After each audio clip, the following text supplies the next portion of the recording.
மகா கந்தசஷ்டி விரதத்தினுடைய முதல் நாள் என்ன செய்யணும்? ஏற்கனவே காப்பு கட்டத்தோடு இந்த விரத முறை துவங்கியிருக்கும், முதல் நாள் துவங்கியிருக்கும்.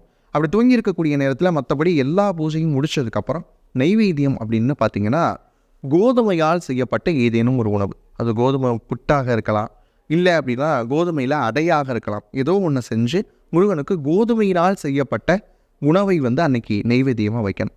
வைத்து விட்டு முருகன்கிட்ட அன்னைக்கு ஒரு திருப்புகழ் பாடணும். என்ன அப்படின்னு பார்த்தீங்கன்னா, ஏற்கனவே கந்தசஷ்டி வழிபாட்டு முறை அப்படின்னு பார்க்குறப்ப குழந்தைகளுக்கானதுன்னு சொன்னோம் இல்லையா, செகமாகி உற்று அகவாழ்வு அப்படின்னு சொல்லக்கூடிய ஒரு திருப்புகழ்.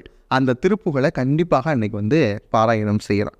அந்த திருப்புகளோடு தொடங்கி அதோட முடிக்கிறப்ப என்ன பண்ணலாம் அப்படின்னு கேட்டிங்கன்னா, ஒவ்வொரு படை வீட்டிற்கும் ஒவ்வொரு கந்தசஷ்டி கவசம் உண்டு.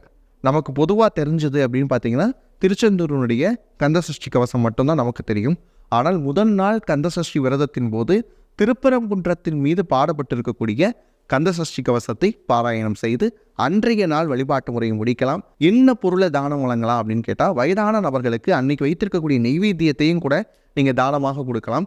இல்லைன்னு சொன்னால் அவங்களுக்கு என்ன தேவையோ அந்த பொருளை தானமாக கொடுக்கலாம். இதுதான் முதல் நாள் மகா கந்தசஷ்டி விரதத்தினுடைய சிறப்பான வழிபாட்டு முறை.